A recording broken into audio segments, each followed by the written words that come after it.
Dear friends, welcome again to the Facebook Live discussion on behalf of Student Pledge, the central organ of AIDSO. In the name of Ray of Hope, we are organizing a series of discussion on different topics and social problems. We all know that today, 9th June, is the 120th self-sacrifice day of Birsa Munda, the leader of the tribal upsurge Ulgulan. For discussing the life struggle of Shahid Birsa Munda, we are organizing today's Facebook Live program on behalf of Student Pledge in the name of Ray of Hope. Today's topic is the life and struggle of Shahid Birsa Munda, the leader of the tribal upsurge Ulgulan. Today, we have with us Comrade Rabin Samajpati, the former General Secretary of our beloved organization AIDSO. Welcome, Comrade Rabin Samajpati. Now I would like to request Comrade Rabin Samajpati to discuss on our today's topics: the life struggle of Shahid Birsa Munda, the leader of the tribal upsurge Ulgulan. Please, Comrade Rabin Samajpati. Thank you.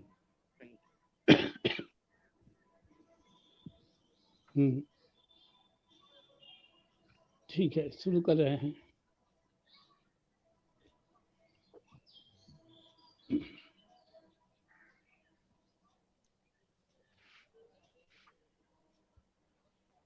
Birsa Munda के बारे में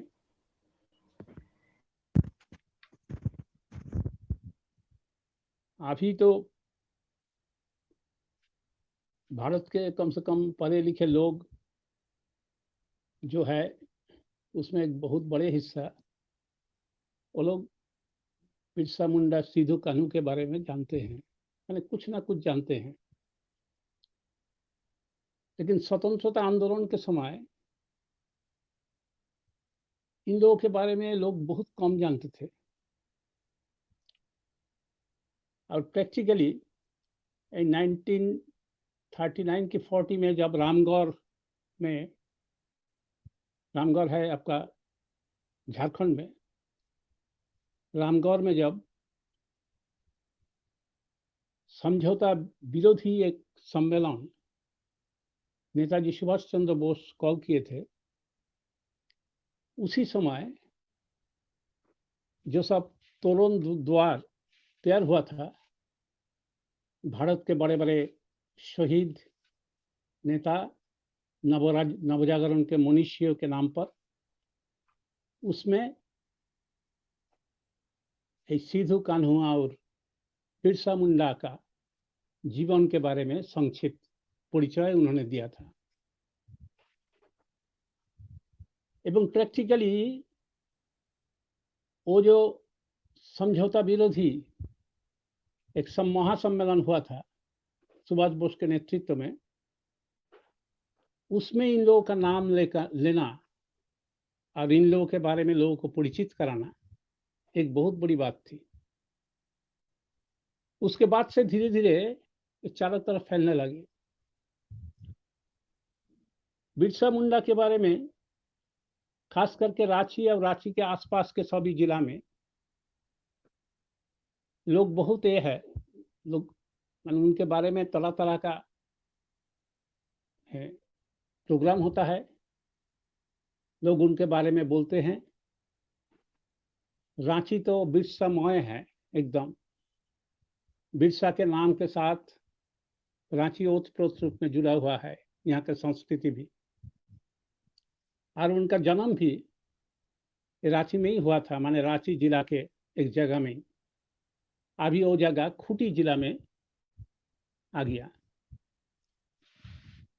तो जो भी हो, बात यह है कि आप लोग शायद जानते ही होंगे कि बिरसा मुंडा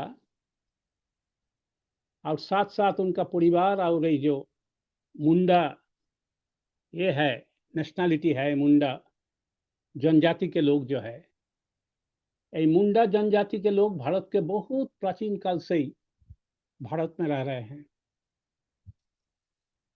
और भारत में रहने के चलते वे लोग बहुत दिन से ही एक क्लासलेस एक सोसाइटी, जो प्रिमिटिव सोसाइटी था, माने प्राचीन सभ्यता के जो धारक और वाहक थे,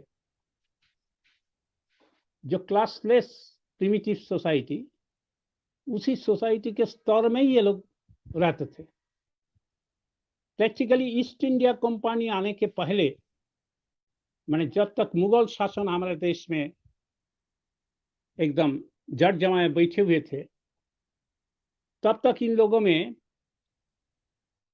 कोई निजी संपत्ति का बोध या निजी संपत्ति का विकास नहीं हुआ था। इन लोगों का जीवन था अलग। ये लोग किसी को टैक्स नहीं देते थे, जंगल में रहते थे, और इन लोगों के जीवन में बहुत आनंद था, और जंगल था इन लोगों के जीवन के एक अभिन्न अंग था। जंगल के नीचे ही इन लोगों का प्रैक्टिकली जन्म होता था, मृत्यु भी जंगल के सालगाछ के पेड़ के नीचे, शादी भी सालगाछ के पेड़ के नीचे, पूजा भी सालगाछ के पेड़ के नीचे। और जब बीच में कभी कभी अकाल आता था, तब ये लोग जंगल में जाकर फल मूल कंद और उसके साथ कुछ पशु पक्षी को शिकार करके खा के वो लोग किसी तरह जीवन बिताते थे। जंगल था ममतामयी माँ जैसी। जंगल से अलग होकर उनका जीवन नहीं था। लेकिन ईस्ट इंडिया कंपनी आने के बाद, खास करके पलासी के युद्ध के बाद, जब सिराजुद्दौला का हार हुई और बांग्ला, बिहार और ओडिशा का दीवानी वर्चुअली ईस्ट इंडिया कंपनी के हाथ में चला गया, तब से शुरू हुआ इन लोगों के जीवन की सबसे बड़ी दुर्गति। ईस्ट इंडिया कंपनी आने के बाद इन लोगों का हर जगह, हर जंगल, हर सामुदायिक जो ये है जमीन, सब कुछ सर्वे होने लगा। इस सर्वे होने के साथ साथ ये सब ये शुरू हुआ एकदम। लेकिन ये कहना गलत होगा जिस पलासी युद्ध के बाद ही शुरू हुआ। प्रैक्टिकली शुरू होते होते भी 100 साल बीत गया था ये सब ठीक से शुरू करने के। और जब एग्जैक्टली सर्वे शुरू हुआ वो 100 साल बाद ही हुआ था।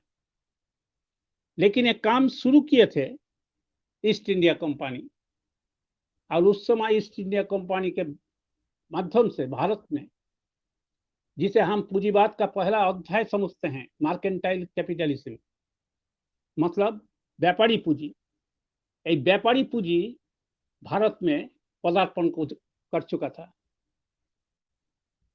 और पदार्पण करने के बाद तब आ गया जीवन का मकसद, जीवन का मतलब, ये सब हो गया पैसा कमाओ। चाहे जितना शोषण करना पड़े, चाहे जितना जो कुछ करना पड़े, फरेब जाल जो कुछ करना पड़े सब करो और पैसा कमाओ। और यही करना शुरू हो गया। ईस्ट इंडिया कंपनी भारत से कितना लूट किया, कितना पैसा इधर से लंदन भेजा, उसका तो एक हिसाब तो कार्ल मार्क्स का वो किताब में ही है, मार्क्स और एंगल्स का लिखी हुई वो किताब, वो जो सिपाही विद्रोह पर जो उनका निबंध सब है उसमें ही है। कितना धन यहाँ से उधर भेज दिया सब। अब जो भारत को एक समय कहा जाता था सोने की चिड़िया, भारत दुनिया में जितना सभ्यता था उस समय, सभी सभ्यताओं में भारत था 1 नंबर जगह पर। धन, संपद, कला, आपका ज्ञान के विभिन्न माने शाखाओं में उनका ये विकास, ये सब मामले में भारत बहुत आगे बढ़ चुका था। लेकिन वही भारत बाद में ईस्ट इंडिया कंपनी आने के बाद धीरे धीरे वो भारत कंगाल हो गया, एकदम कुछ नहीं बचा। और कंगाल होने के साथ साथ ये जो सबसे गरीबी और दुर्गति का मार सबसे ज्यादा आया, वह है कमजोर तबके, समाज के कमजोर तबके के ऊपर सबसे ज्यादा आया। जो लोग धनी लोग थे, अमीर रईस लोग थे, वो लोग तो बच गए कुछ हद तक। लेकिन जो सबसे गरीब लोग थे, जो लोग जंगल पर आश्रित थे, जिन लोगों का कोई निजी संपत्ति नहीं था, वो लोग एकदम सड़क पर आ गए। ऐसा परिस्थिति बन गया।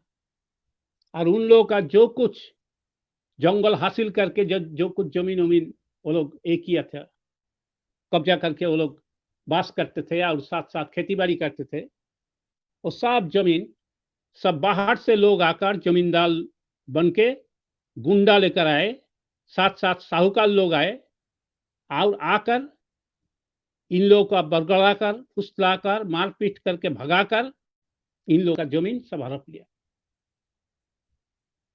इसीलिए आज हम देखते हैं, आज इसको आज भी इसका प्रमाण मिलता है रांची में। उन लोगों का जमीन है बहुत, लोग बोलते हैं उन लोगों का जमीन, लेकिन वास्तव में पेपर पर उन लोगों का नाम नहीं है। पेपर पर नाम है दूसरे लोगों का। दूसरे लोगों का जो नाम है, वो लोग बहुत कम पैसा देकर या शराब या कुछ ये कपड़ा उपड़ा देकर उन लोगों को प्रलोभित करके वो लोग कर लिया, अपना नाम से कर लिया। सीधा साधा सरल आदिवासी लोग, ये लोग समझा ही नहीं ये लोग इस तरीके से जाल फरेब कर सकते हैं, और वही किया।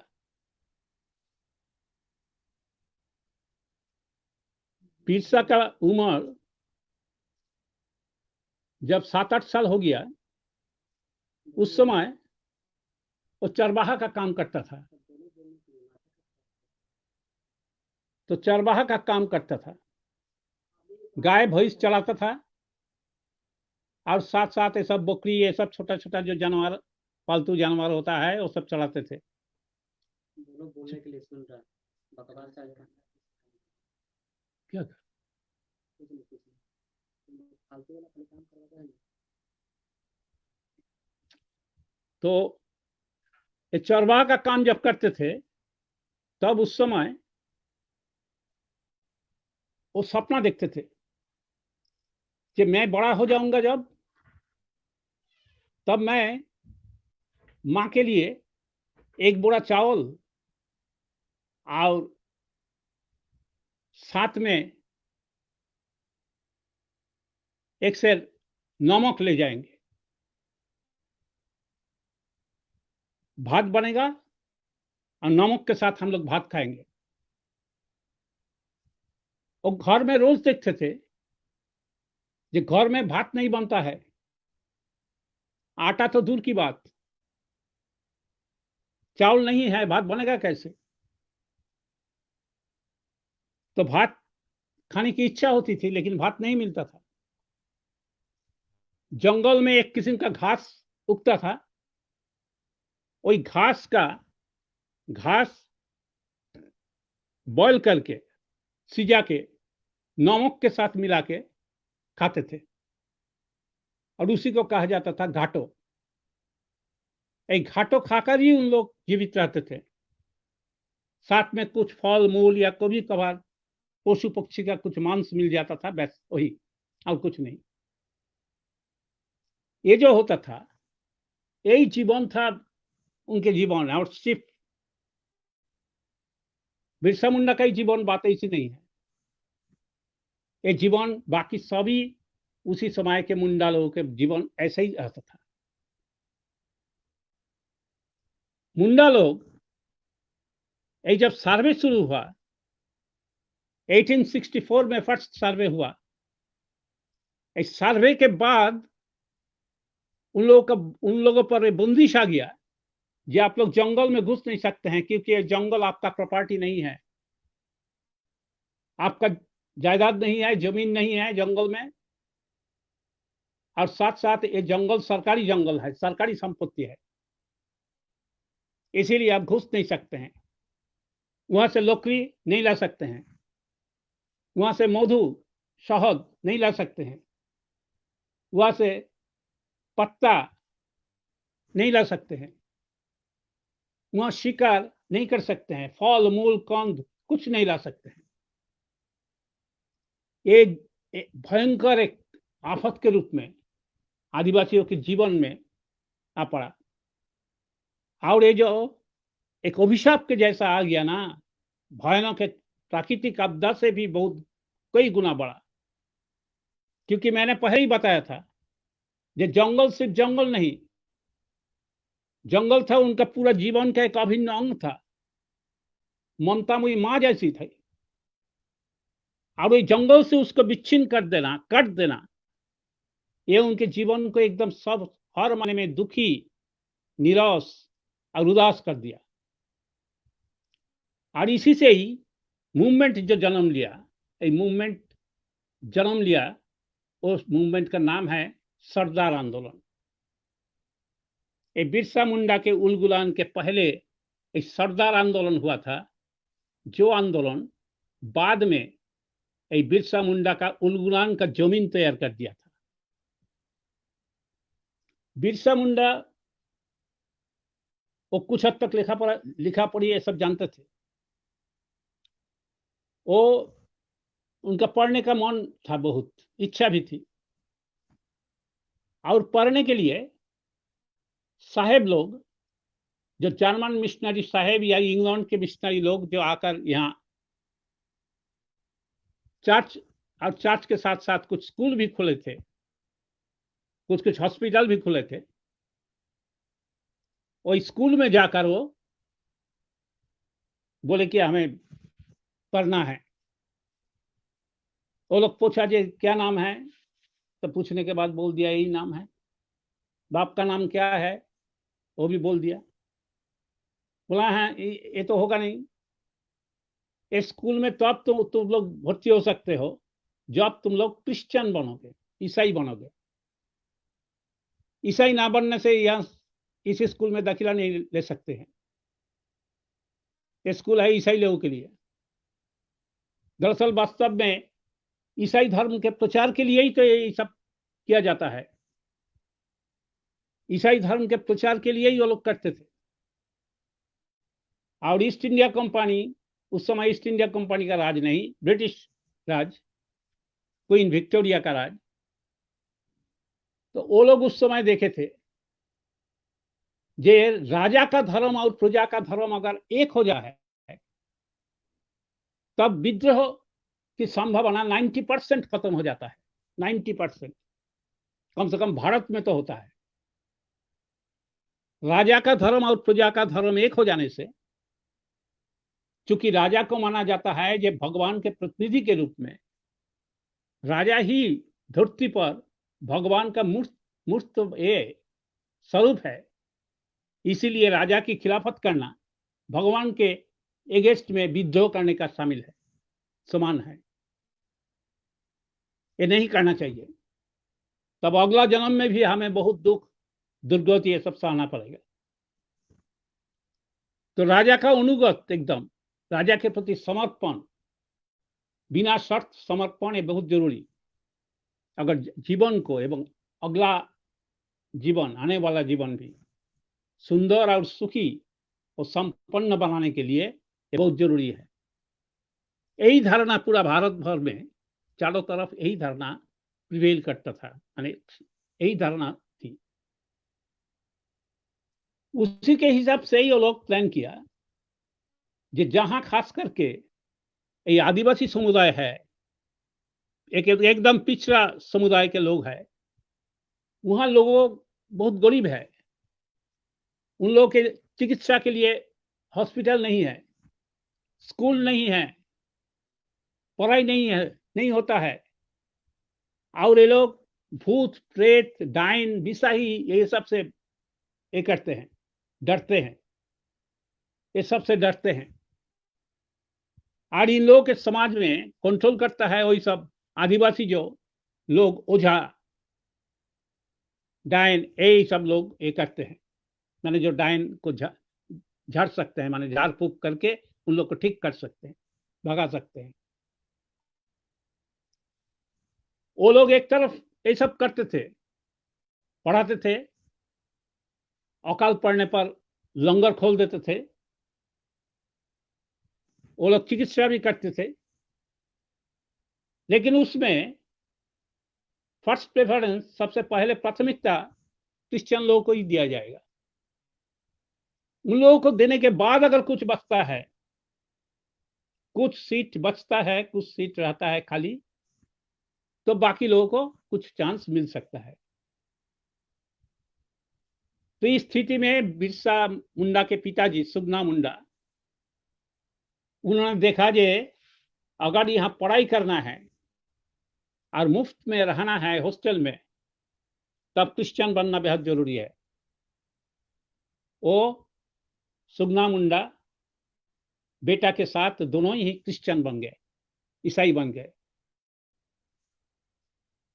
और ईसाई बनने के बाद इनका नाम हुआ, माने बिरसा का नाम हुआ डेविड। एक डेविड नाम से ही वो बहुत दिन तक, जो जितना दिन तक पढ़ाई किए और मिशन में रहे, मिशन में वो डेविड के नाम से ही परिचित थे। इसी समय सरदार आंदोलन ये हो रहा था, चल रहा था। इस सरदार आंदोलन जब चल रहा था, इस सरदार आंदोलन के खबर से जितने आदिवासी लड़के थे, और खास करके मुंडा लोग, क्योंकि सरदार लोग ये मुंडा लोगों का ही एक ब्रांच है और कुछ नहीं।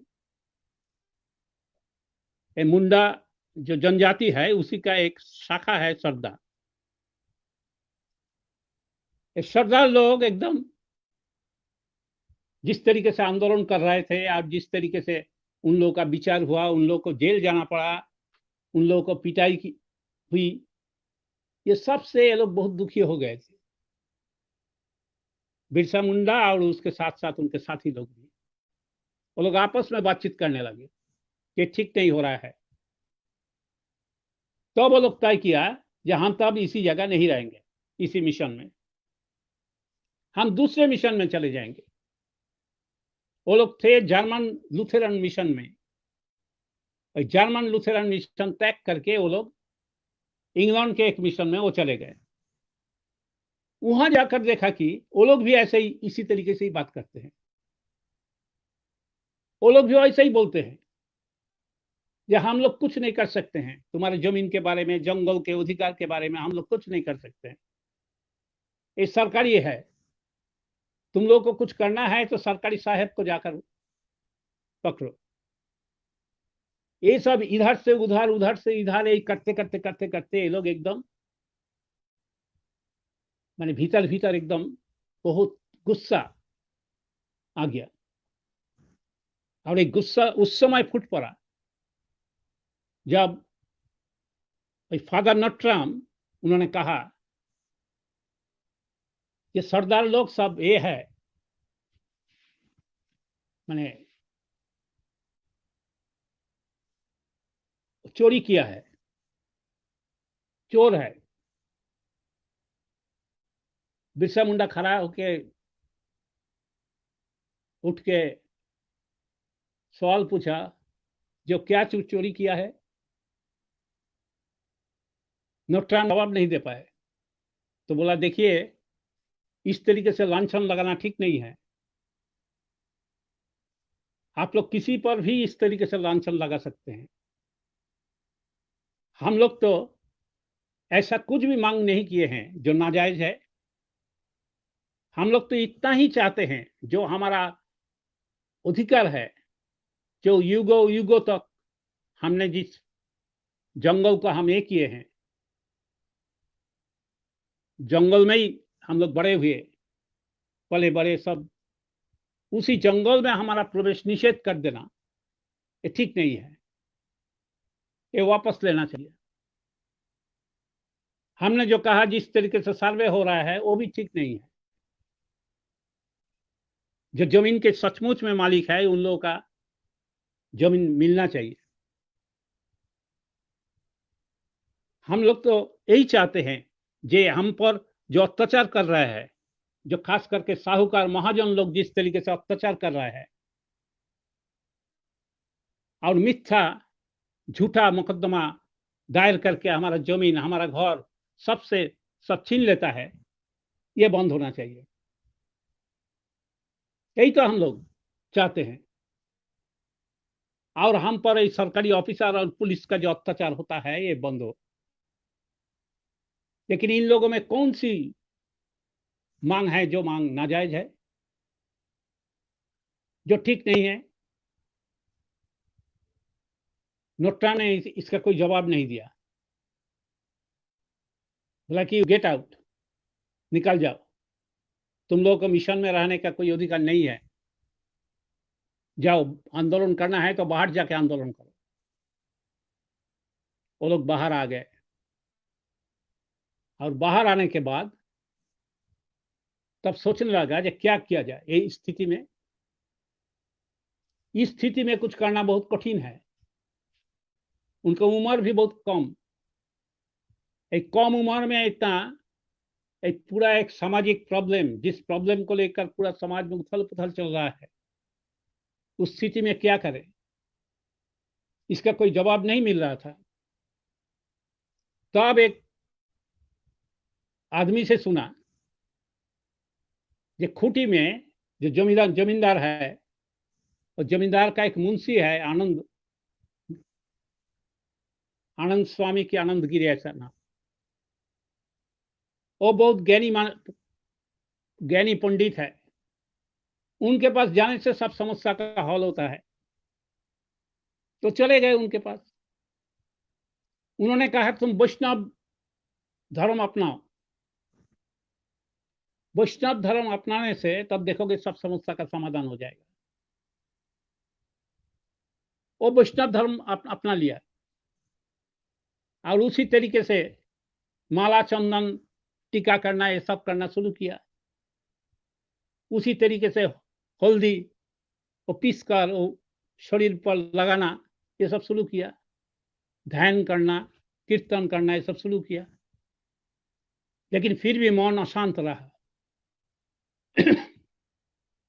मन शांत नहीं हुआ।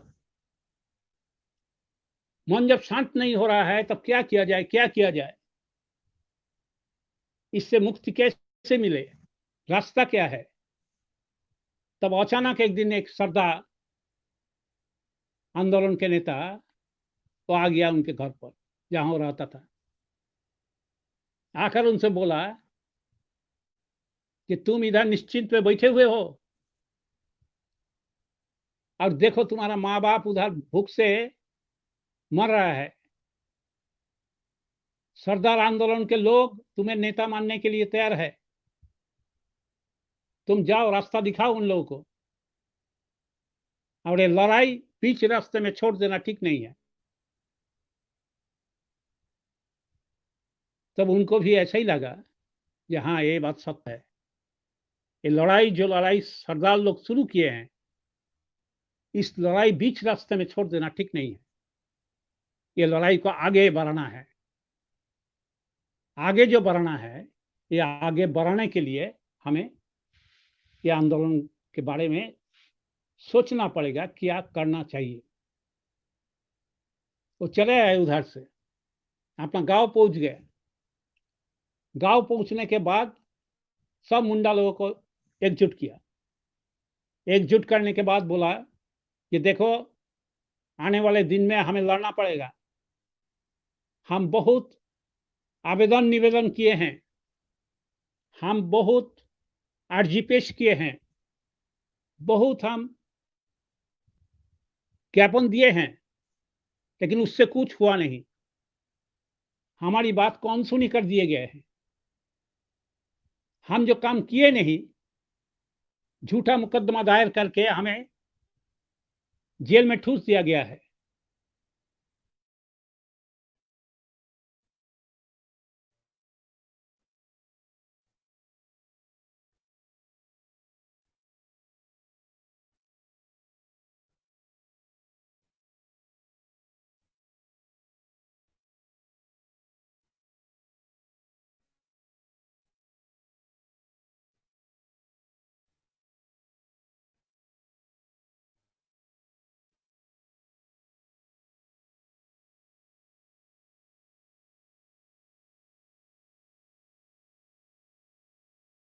है हरिया पीना, नाच गाना करना और डायन और बिसाई के डर से छुप कर घर में बैठे रहना, ये ये सब जिसका पसंद है वो घर में रहे। हमारे साथ आने की कोई जरूरत नहीं है। लेकिन जो लड़ना चाहते हैं उन लोगों को हरिया छोड़ना पड़ेगा। हरिया मतलब होता है एक किस्म का देसी मौत, जो भात से, माने बासी भात से बनाया जाता है। और खास करके झारखंड में आदिवासी लोग यही बासी भात से वो बनाता है, यही हरिया, एक किस्म का देसी मौत। तो इसके प्रबल विरोधी थे बिरसा मुंडा। बिरसा मुंडा महिलाओं से कहते थे, तुम लोग ये अपने को माने फूल से सजाते हो, गहना पहनने में इतना रुचि है तुम लोगों को, अपने को और सुंदर दिखाने के लिए तुम लोग आतुर हो, ये सब छोड़ो, ये सब करने की कोई जरूरत नहीं है। तुम लोग को एकदम हथियार उठाना पड़ेगा। पुरुष लोग सिर्फ लड़ाई करेंगे, बात ऐसी नहीं, महिलाओं को भी लड़ना पड़ेगा, कंधे कांध मिलाकर लड़ना है। और ये लड़ाई अगर करना है, जीतना है, तब तुम लोगों को ये सब से मुक्त होना पड़ेगा। यही सब आदत से, बुरी आदत जो है, वो सब बुरी आदत से अपने को छुटकारा दिलाना होगा, ये उन्होंने कहा। और उन्होंने हर जगह ही बोला कि देखो अभी घड़ी आ गई है, तैयार हो। और घर घर में जाकर, गांव गांव में जाकर खबर दो, जो अमुक अमुक दिन मीटिंग होगी, अमुक दिन अमुक जगह मीटिंग होगी, उसी जगह सब लोग आ जाए और उसी जगह हम अगला रणनीति के बारे में हम घोषणा करेंगे। ये जो उनका संदेश और ये जो उनका आह्वान, ये एकदम बिजली की चमक के जैसा चारों तरफ पहुंच गया, गांव गांव में, एक जिला से दूसरे जिला। उस समय कोई टीवी नहीं था, मोबाइल फोन भी नहीं था, लेकिन बहुत कम समय में हर जगह पहुंच गया। और सब जगह से लोग हाथ में हथियार लेते हुए और गीत गाते हुए वो लोग सब रवाना हुए। वही चालकाट एक जगह है जो बिरसा मुंडा का जहाँ जन्मस्थली के रूप में माना जाता है, वो चालकाट में चले गए, उसके तरफ कुछ करना शुरू कर दिया। चारों तरफ से लोग आने लगे। उसकी माँ, इतना लोग देखकर, कर्मी मुंडा उनका माँ, इतना लोग देखकर एक तरफ खुशी से झूम उठे और साथ साथ मन उसका बहुत ये हो गया, माने डर से भीतर से कांपने लगे। अभी मेरा बेटा और बेटा नहीं रहेगा, वो पूरा देश का बेटा बन गया है, पूरा समाज का बेटा बन गया है, और इसका परिणाम क्या होगा।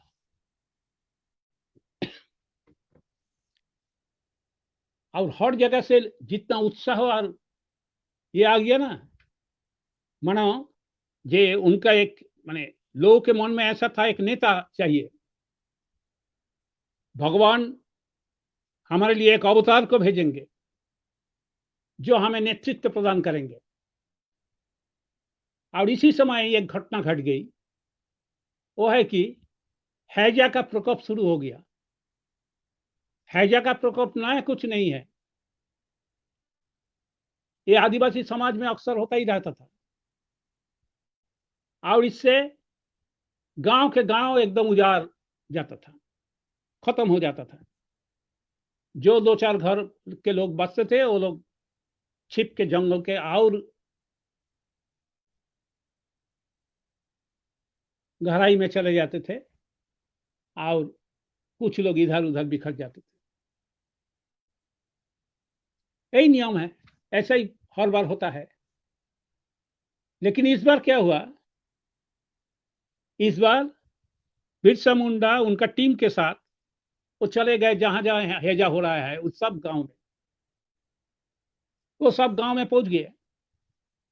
पहुंचने के बाद उन्होंने कहा, ये देखो, आज तुम्हारे बगल में जो नदी का स्रोत है, नदी का जल है, ये जल किसी जगह रुक गया, ऐसा नहीं होना चाहिए। अगर किसी जगह कोई पत्थर, कोई कुछ पेड़ का डाली, ये सब पड़ने से ये पानी रुक जाता है, तब उसे हटा दो।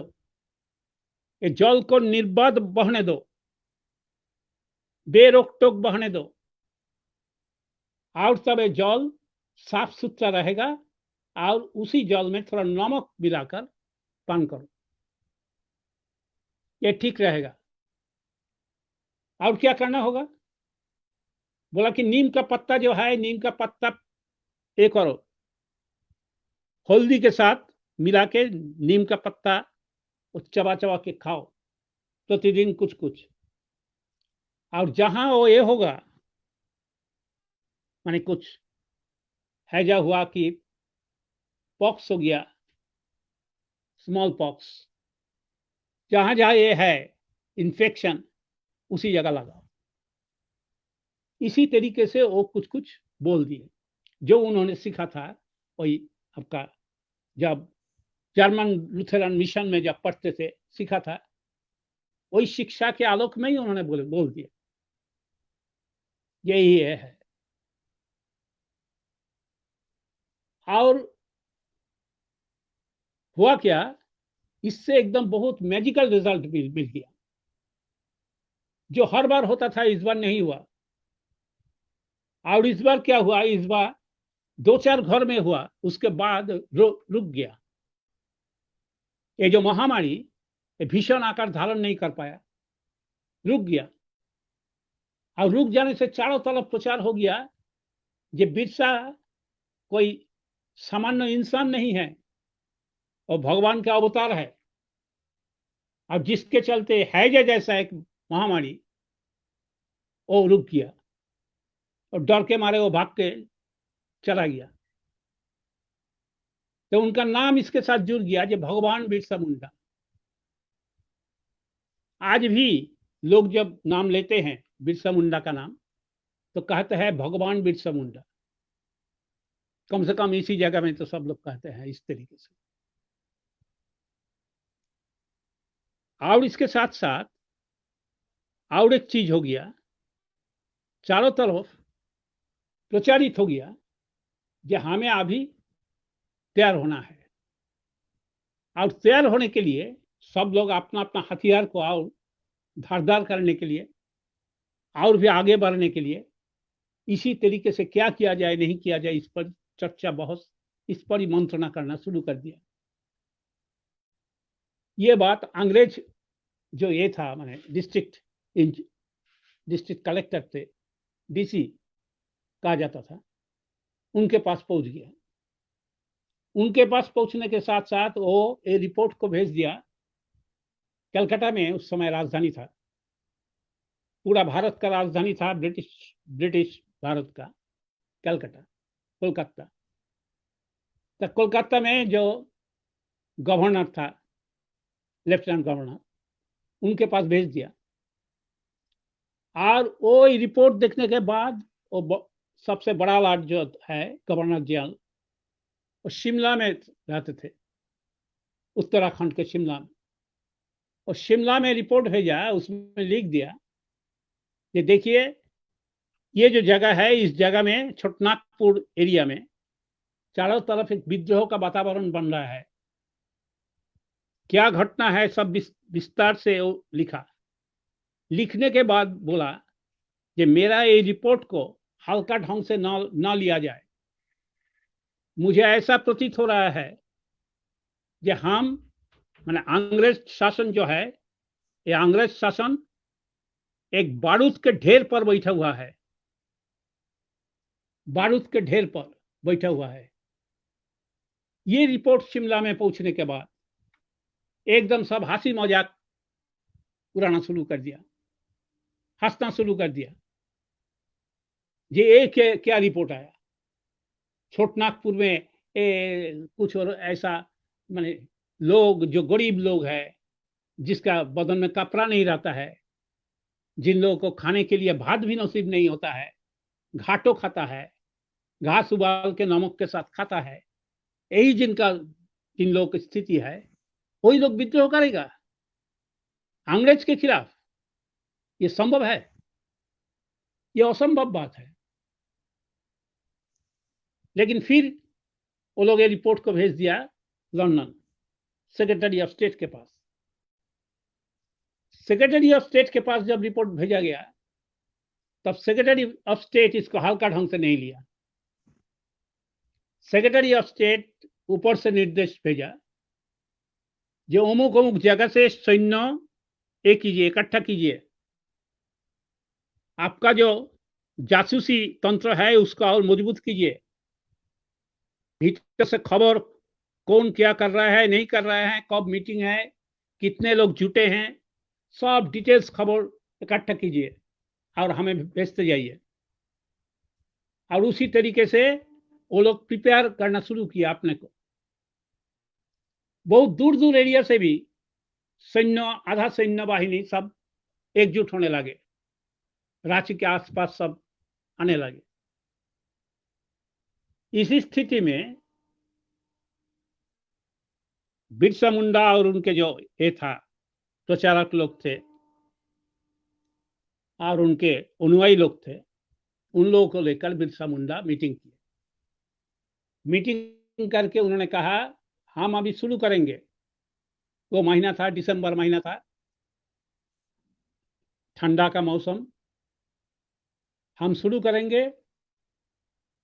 हम अभी चालकाद में, जहां वही सब मीटिंग फिटिंग होता था, जहां उनका जन्म स्थान था, बोला कि वही चालकाद में हम मीटिंग नहीं करेंगे और यहाँ कोई ऑफिस नहीं होगा, कोई माने काम का माने कर्म क्षेत्र चालकाद नहीं रहेगा, हमारा कामकाज का सेंटर यही नहीं रहेगा।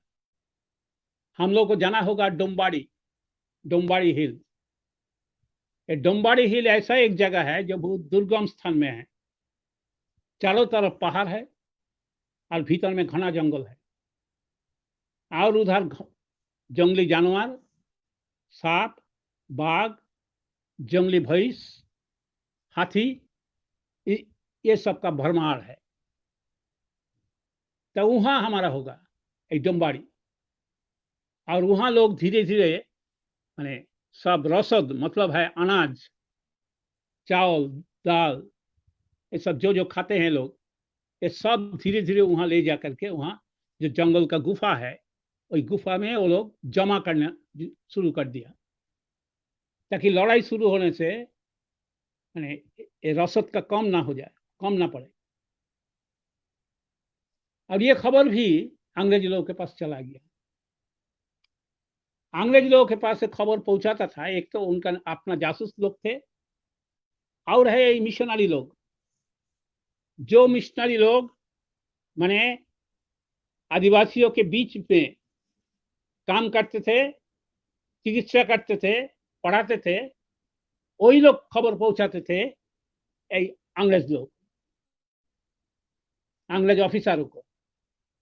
अंग्रेज ऑफिसरों को जो खबर पहुंचाते थे, वही खबर पहुंचाया सबसे पहले, ये लोग 24 तारीख एक किए हैं, मंत्रणा किए हैं, डिसीजन लिए हैं कि 24 तारीख ये लोग शुरू करेंगे। तो 24 दिसंबर माने जिसे हम कहते हैं एक्स मास माने मतलब ये ईसा मसीह के जन्मदिन, वही एक्स मास के दिन, एक्स मास के एक दिन पहले रात में वो लोग तय किए कि हम लोग किसी पर हमला नहीं बोलेंगे, किसी को मारने के लिए हम तीर नहीं चलाएंगे, हम सिर्फ फिर भी तीर चलाएंगे हर जगह सरकारी ऑफिस और बड़े बड़े ये सब सरकारी जो ये है ऑफिसर है उनके घर पर। और वही किया, चारों तरफ से तीर का एकदम बारिश शुरू हो गया और बहुत तीरों के ए पर मुंह पर वो तेल, केरासिन तेल से या दूसरा तेल लगाकर, आग लगाकर वो लोग फेंकना शुरू कर दिया। इससे एकदम चारों तरफ हल्ला हो गया, एकदम भय का वातावरण छा गया। एकदम ये जो भय का वातावरण छा गया, इस स्थिति में एकदम ऐसा हो गया कि अंग्रेज लोगों पर दबाव आ गया जो अविलंब कुछ कीजिए, नहीं तो होगा नहीं, अविलंब एकदम जल्दी कुछ करना पड़ेगा। और तब वो लोग घूमते घूमते आया वही खबर के मुताबिक डोम्बाड़ी हिल्स में आकर वो लोग जहां बिरसा मुंडा के अनुयायी लोग थे उसके ठीक ऑपोजिट में और एक तो बड़ा पहाड़ था, उस पहाड़ पर ये लोग चढ़ गए। सरकारी फौज चढ़ के ऊपर से वो लोग फायरिंग करना शुरू किया और कुछ लोग वो लोग नीचे जंगल के रास्ते से डोम्बाड़ी हिल्स पर चढ़ने का कोशिश किया पीछे से। दोनों साइड से अटैक होने के बाद ये लोग ज्यादा देर तक नहीं टिक पाए। बहुत कम समय में बहुत लोग मारा गया। बहुत महिला लोग पीठ पर, बच्चे को पीठ पर कपड़ा या गमछी से बांधकर लड़ाई किए थे और अंग्रेज सिपाही अपना राइफल के साथ संगीन बांधकर वो लोग इस संगीन से माँ और बच्चा दोनों को एकदम एक कर दिए, खत्म कर दिए। चारों तरफ हाहाकार, चित्कार और खून की नदी बहना शुरू हो गया। दिन भर ऐसा लड़ाई चला, लेकिन बहुत बहादुरी के साथ ये लोग लड़े। और जब रात आ गया, रात आने के बाद वो लोग धीरे धीरे उसी जगह खाली करके वो लोग जंगल के भीतर में चले गए। कितने लोग मारे गए थे?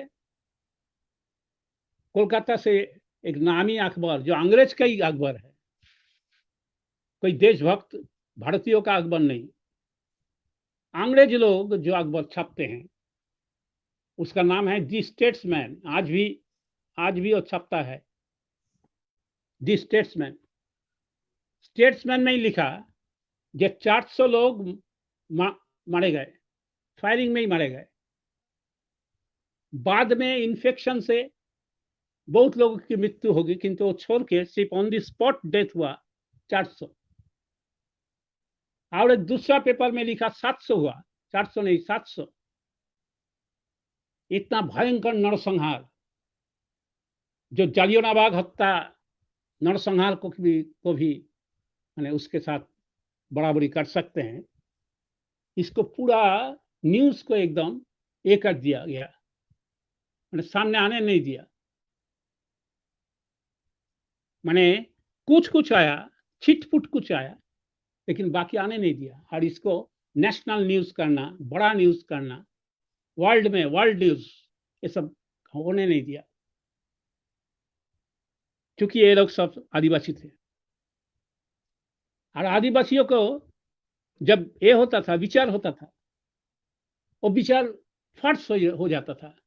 विचार मतलब प्रहसन।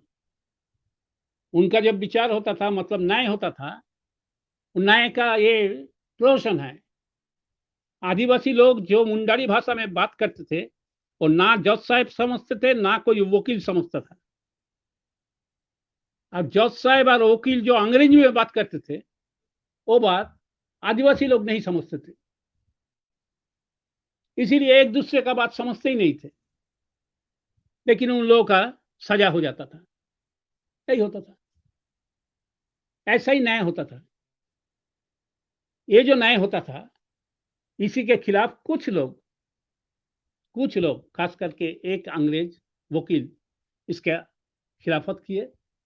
वो कलकत्ता से वहां जाकर इन लोग का पक्ष का समर्थन किए और उन लोग का पक्ष में एक किए, लड़ाई किए, लेकिन फिर भी कुछ हुआ नहीं, क्योंकि सरकार का रवैया था जे ये विद्रोह जो है ये विद्रोह को एकदम निर्ममता के साथ, निर्मम और नृशंस तरीके से इसको एकदम कुचल देना है, ताकि भविष्य में कोई सर उठाकर विद्रोह ना कर सके। ऐसा ही है, हर बार अंग्रेज लोग ऐसा ही किया। सिर्फ अंग्रेज लोग नहीं, सभी देश में शासक लोग ऐसा ही करते हैं। विद्रोह अगर होता है तो उसको माने कुचलने के लिए, दबाने के लिए तब सब हद को पार कर जाता है, तब कोई इंसानियत का कोई ये नहीं दिखता है, सीमा उसको नहीं बांध सकते हैं। वो एकदम सब हद पार करके करते थे। सिपाही विद्रोह को कुचलने के लिए जो किए थे अंग्रेज, वो भी तो ऐसा ही था, भयंकर हुआ था। जिस तरीके से वो लोग अत्याचार किए थे, लाखों लाख लोगों को मारा, ये तो मैंने किसी इतिहास में हमने कभी पढ़ा नहीं। तो छोड़िए वो बात, वो तो अलग बात है। लेकिन इसके बाद वो लोग सब खोजने लगा, जो आज की विद्रोह के नेता लोग खोजते खोजते एक एक करके सब अरेस्ट होते गए, लेकिन बिरसा मुंडा को अरेस्ट करना संभव नहीं हो रहा था। आखिर तक वही खूंटी के आसपास ही एक जंगल में वो लोग दिन में जंगल में वहां सोए हुए थे, और जंगल में उनका एक साथी वो पिछले 5 दिन या 7 दिन से एक बार भी भात नहीं खाया। इससे विचलित होकर वो थोड़ा चावल साथ में था, वही चावल एक किया था, मैंने लकड़ी पत्ता ये सब जुगाड़ करके आग जलाकर वो चावल मैंने सिजाने के लिए दिए थे। लेकिन यही हो गया सबसे बड़ा सर्वनाश, क्योंकि जंगल के भीतर से धुआं निकल रहा है, ये दूर से लोगों को नजर में आया। तो वहां के जो जमींदार थे, जमींदार का जो एक दलाल लोग थे, दलाल लोग वो लोग एकदम साथ में जो सब पहलवान लोग हैं उन लोगों को लेकर वो चारों तरफ से घेर लिया जगह को, पुलिस को भी बुला लिया। तब जाके अचानक उसको, जब सोए हुए थे बिरसा मुंडा, तब अचानक आकर उसको चारों तरफ से उस पर एकदम कूद पड़ा और उसको बांध दिया। एकदम बांध के वहां से तो रांची ले आए, लेकिन रांची ले आने के बाद भी बिरसा मुंडा का कोई विचार नहीं हो रहा था, कोई न्याय नहीं हो रहा था। महीनों बीत गए, लेकिन उनके खिलाफ कोई केस ही खड़ा नहीं किया, कोई मुकदमा दायर ही नहीं हुआ। तब सब लोग पूछने लगे तब वो जेल में क्यों है? अगर उसके खिलाफ आपका कोई आरोप नहीं है तब जेल में क्यों है? तब उसको छोड़ दीजिए। लेकिन छोड़ना भी मुश्किल था अंग्रेज के लिए, क्योंकि बिरसा मुंडा जीवित रहने का मतलब ही होगा कि आंदोलन भी जीवित रहेगा, जिंदा रहेगा। आंदोलन के जो लहू है ये लहू बुझेगा नहीं, और बिरसा मुंडा को कोर्ट में खड़ा करके उसका आरोप जो है, उसके खिलाफ आरोप साबित करना यह भी असंभव था, यह संभव नहीं था। तब क्या किया जाए? छोड़ना भी संभव नहीं है और उसके खिलाफ आरोप भी साबित करना संभव नहीं। तब अंग्रेज लोग वही काम किया जो अंग्रेज लोग अक्सर किया करता था ये सब केस में।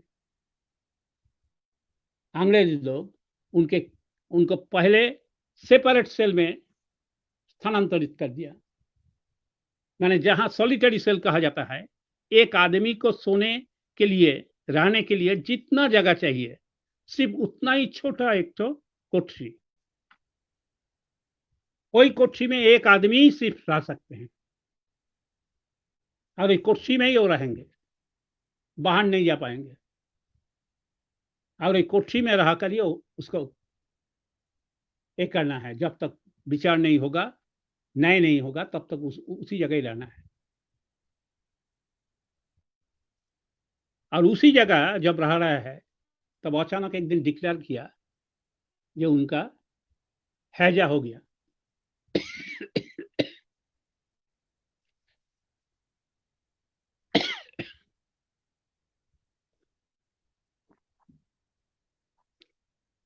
हैजा हो गया, और हैजा मतलब एशियाटिक कॉलेरा। एशियाटिक कॉलेरा बहुत डेंजरस बीमारी है, एवं एशियाटिक कॉलेरा होने का बाद 2 दिन बाद उनका मृत्यु हो गया। तब सवाल उठाया कुछ लोग, जो सॉलिटरी सेल में जो पानी, जो खाना, भोजन, ये सब जो सप्लाई किया, ये तो जेल प्रशासन किया, अंग्रेज जेल प्रशासन वही लोग किया।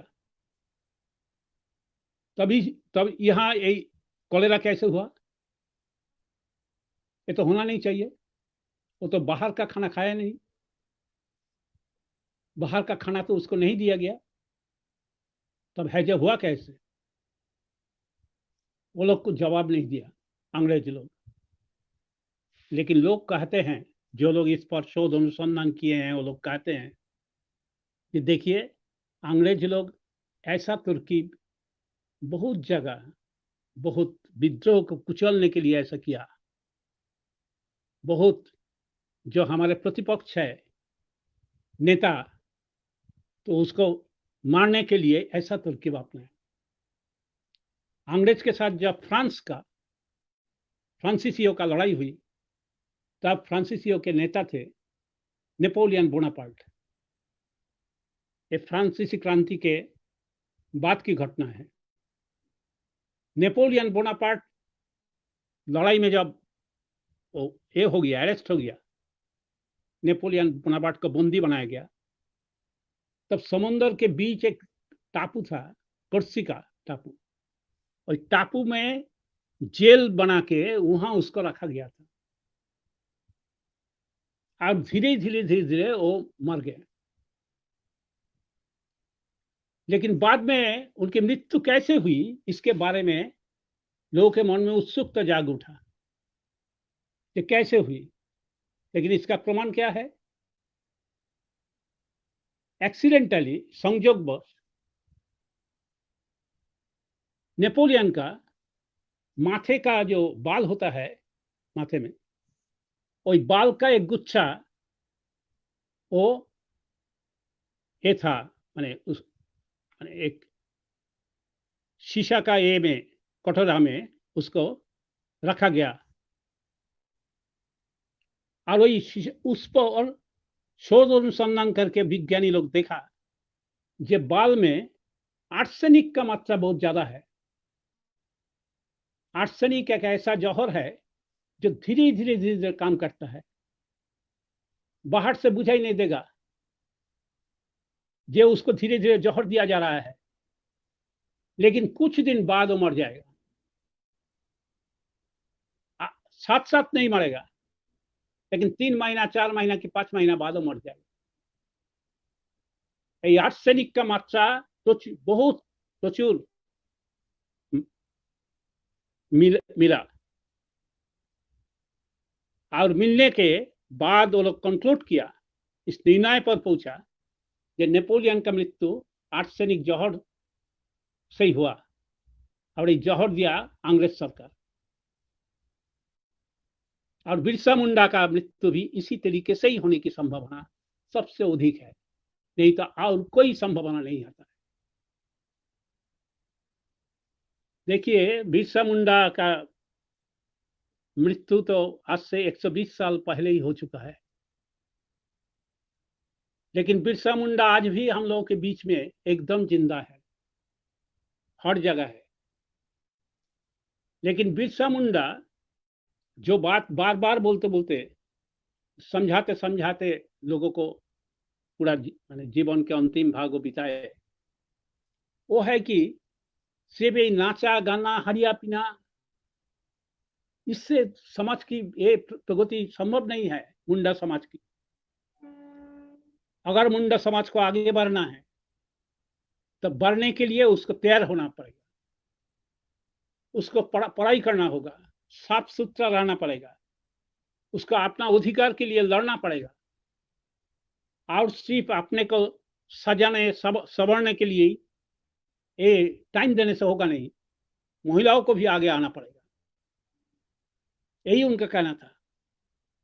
उनका कहना था ये सब डाइन फाइन कुछ नहीं होता है, वो सब अंधविश्वास है। अंधविश्वास से ऊपर उठकर ज्ञान हासिल करना है, पढ़ाई लिखाई करना है। ये सब ना करने से कभी एक जाति का, एक जनजाति का उत्थान संभव नहीं होगा। लेकिन आज हमारे यहाँ जो कुछ होता है, सिर्फ उनके शहादत दिवस पर और उनके जन्मदिन 15 नवंबर सरकारी जो छुट्टी ये होता है 15 नवंबर, और साथ साथ नाचा गाना सब कुछ जिस तरीके से होता है, वो है कि मैंने ये इसके अवसर पर कुछ मैंने मौज मस्ती करना और कुछ नहीं। वो जिस चीज को लेकर जनता का जो पीड़ा, दुख, दर्द को सीने में दबा कर वो काम किए थे, उसके साथ हम लोगों का कोई संबंध नहीं रहे। आज के जमाने के लोगों का, आज के जमाने के नौजवानों का कोई संबंध नहीं है। आज ये मुंडा समाज कहिए, संथाली समाज कहिए कि दूसरा समाज कहिए, सब समाज में एक तबका, एक नया तबका तैयार हो गया, जो लोग कुछ पढ़ाई लिखाई जानता है, जो मैट्रिक पास किए हैं, बीए पास किए हैं, केएमए पास किए हैं। वो लोग क्या कर रहे हैं? वो लोग हम ये है जो रिजर्वेशन का सुविधा है वो हमें मिलना चाहिए, और अपना कैरियर और अपना परिवार को संभालने के लिए वो व्यस्त है। लेकिन सामाजिक जो दायित्व है, एक इंसान के हैसियत से सामाजिक जो हमारा कर्तव्य निर्वहन करना चाहिए, इसके प्रति ध्यान नहीं है। और सभी पॉलिटिकल पार्टी क्या करते हैं, उन लोगों को पकड़ने के लिए कोशिश करते हैं, इन लोगों को पकड़ के नेता बनाना, इन लोगों को पकड़ के उनका एक उनका एक प्रतिनिधि बनाना। ऐसा ही यह है, प्लानिंग सब चलता है। ये जो चल रहा है, इससे मुक्ति में नहीं मिलेगा। और करते हैं क्या, वो लोग ऐसे ही समझते हैं सब लोग, जो दिक्कू है आदिवासी लोगों का दुश्मन है, दिक्कू को भगा दो, तब देखोगे आबाद फिर तुम्हारा ये सुंदर हो जाएगा। लेकिन पूंजीपतियों को भगाओ, ये कोई नहीं बोलता है। कोई नहीं बोलता है जो एक पूरा झारखंड में जो आज बेरोक टोक लूट और खसोट चल रहा है, ये कौन कर रहा है? ये सब बड़े बड़े पूंजीपति लोग, देश और विदेश के पूंजीपति लोग इसमें शामिल है। इन लोगों को मार के भगाओ, कोई नहीं बोलता है। बोलता है कि गरीब लोग काम की खोज में इधर आए हैं, वो लोग तुम्हारा दुश्मन है। क्यों दुश्मन होगा? जो गरीब आदिवासी है और गरीब गैर आदिवासी है, दोनों में कोई अंतर नहीं है, दोनों का हित एक ही जगह है, वो है इस शोषण मूलक जो समाज है, इस शोषण मूलक समाज को उखाड़ फेंकना चाहिए। तब सबके लिए समान व्यवस्था, समान सुविधा मिल जाएगा, तब रिजर्वेशन का भी जरूरत नहीं मिलेगी, एकदम जरूरत नहीं पड़ेगी। सबको अगर नौकरी मिल जाता है, सबको अगर माने पढ़ने का लिखने का सब सुविधा, मुफ्त में इलाज का, ट्रीटमेंट का सब सुविधा मिल जाते हैं, तब असुविधा क्या है? तब तो ये सब लेकर आपस में लड़ाई तनातनी कुछ नहीं रहेगा। यही चाहिए, और यही चीज सोवियत रशिया ने करके दिखाया। सोवियत रशिया में लेनिन एवं स्टालिन के नेतृत्व में कम्युनिज्म का जो विचार है, मार्क्सवाद लेनिनवाद के विचार को हथियार करके वो लोग जो क्रांति किए और उनके दिखाए रास्ते पर जिस तरीके से समाज का पुनर्निर्माण किए रशिया में, वही समाज में आदिवासी लोग जो थे, वही आदिवासी लोग, कोई आदिवासी पिछड़ा रह गया, पीछे जो रहा वो पीछे ही रह गया, ऐसा नहीं हुआ। उन लोगों का अपना संस्कृति, अपना परंपरा, अपना जो मानसिकता, ये सब को अक्षुण्ण रखते हुए, वो सब कुछ अक्षुण्ण रखते हुए उन लोगों को विकास का दरवाजा खोल दिया गया। और बहुत लोग, बहुत लड़का लड़की सब, वो लोग पढ़ने के लिए सब आ गए स्कूल में, कॉलेज में, और सबका एकदम समान और बराबर ये अधिकार मिल गया। इसीलिए हमारे सामने एक मिसाल है, वो है सोवियत रशिया में जो हुआ था, किस तरीके से उन लोगों को ये किया गया, उन्नति के शिखर पर पहुंचा दिया गया। लेकिन हमारे यहाँ करने नहीं देगा। ये लोग आदिवासियों के उन्नति नहीं चाहते हैं, तरक्की नहीं चाहते हैं। ये लोग चाहते हैं आदिवासी और गैर आदिवासियों के बीच लड़ाई चलते रहे, जैसे जात पात का लड़ाई चलते रहे, हिंदू मुसलमान का लड़ाई चलते रहे। क्योंकि ये सब नहीं चलने से तब इलेक्शन में फायदा हम कैसे उठाएंगे? तब आंदोलन को कुचलना आसान कैसे होगा?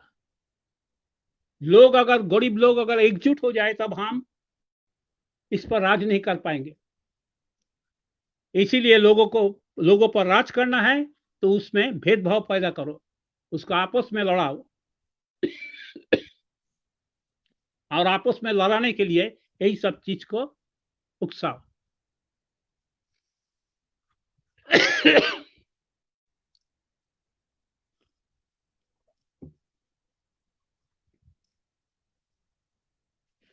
हम ये करेंगे कि हम कहेंगे, या अभी जो लोग समझते हैं या आदिवासी लोगों का ये हो जाने से सब मंत्रिमंडल में सब एमएलए सब एमपी अगर आदिवासी बन जाए तब हमारा समस्या का समाधान हो जाएगा, ये भूल है, ये ठीक नहीं है। अभी बहुत सारे सरकारी ऑफिसर आदिवासी है, बहुत सारे पुलिस ऑफिसर आदिवासी बन चुके हैं, लेकिन देखिए तो उन लोगों का बर्ताव वही काम करता है जो गैर आदिवासी ऑफिसर करता है, सेम थिंग करता है। वो भी गरीब आदिवासियों को पीटता है, वो भी गरीब ये गैर आदिवासियों को ये उतना ही पीटता है। उन लोगों के सामने ये लोग जानते हैं जे ये माने हमारे जो प्रभु है, आका है, वो चाहता है कि हम यही काम करें, और वही काम कर रहे हैं। और आका कौन है? आका है देश के पूंजीपति लोग, देश विदेश के बड़े बड़े पूंजीपति लोग, यही उन लोगों का आका है, यही उन लोगों के प्रभु है। यही प्रभु के आदेश एवं निर्देश पर चल रहा है पूरा सिस्टम। इसीलिए इस सिस्टम को चेंज ना करने से होगा नहीं। आज अमेरिका में देखिए किस तरीके से आंदोलन हो रहा है। अमेरिका में आज जिस तरीके से जॉर्ज फ्लॉयड के निधन पर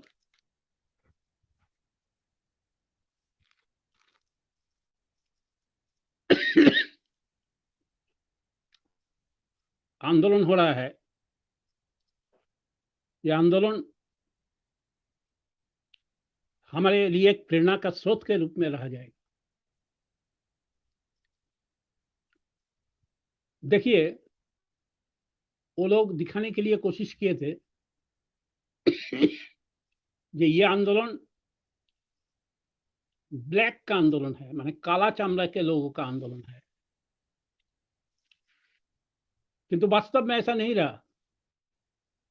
जो सब फोटो आ रहे हैं ना, सिर्फ फोटो में एकदम साफ साफ दिखाई दे रहा है कि उसमें 50% ब्लैक आदमी है तो 50% व्हाइट है। एकदम छोटा छोटा बच्चा जो गोरे गोरे माँ बाप का संतान, उसका रंग भी गोरा ही है। वो हाथ में तख्तिया और बैनर लेकर आंदोलन आए हैं, माँ के गोद में या बाप के गोद में चढ़ कर आए हैं। बाप और माँ सपरिवार पैदल मार्च कर रहे हैं, आंदोलन में शिरकत कर रहे हैं। छोटा बच्चा से शुरू करके 70 साल 80 साल के बूढ़ा सब लोग मार्च कर रहे हैं। और ये आंदोलन सिर्फ अमेरिका नहीं, ये आंदोलन अभी यूरोप में भी ये हो गया, यूरोप में भी फैल गया। वो लोग कोशिश कर रहे थे कि ये काला आदमियों के बीच में ही ये सीमित रहे, लेकिन नहीं हो पा रहा है। अभी चारों तरफ धीरे धीरे इसका समर्थन बढ़ते जा रहा है। ये अमेरिकन प्रेसिडेंट ट्रंप ने समर्थन किया था पुलिस को। पुलिस के समर्थन में 2-4 बात बोले थे। इससे पूरे अमेरिका भर में एकदम ये और विस्फोटक स्थिति बन गया। वहां ह्यूस्टन में जो पुलिस सुपार वो बोल दिए जो हमारे प्रेसिडेंट को अगर कुछ कंस्ट्रक्टिव कुछ बोलने का कुछ नहीं है तब उसको अपना मुंह बंद रखना चाहिए। देखिए, एक पुलिस सुपार देश के प्रेसिडेंट को इस तरीके से बोल रहा है। और हमारे देश में हम सोच सकते हैं किसी पुलिस सुपार, एक जिला का पुलिस सुपार कि एक स्टेट के पुलिस सुपार मोदी को इस तरीके से कहेगा, नरेंद्र मोदी को, ये हम सोच नहीं सकते हैं। लेकिन वहां डेमोक्रेसी नहीं है। वो लोग बोल रहा है ये डेमोक्रेसी नहीं है, फैसिस्ट स्टेट है। ये बोल रहा है, सब स्लोगन दे रहा है, एकदम स्लोगन दे रहा है जे अमेरिका आज फैसिस्ट स्टेट में तब्दील हो चुका है। और फिर भी वो उसमें ये जो जितना दूर तक थोड़ा सा है, आज अब्राहम लिंकन का अमेरिका नहीं है, लेकिन फिर भी लोगों के मन में जो साहस है, लोगों के मन में जो ये है, माने जो हौसला है, वो हमारे यहाँ एकदम खत्म कर दिए हैं।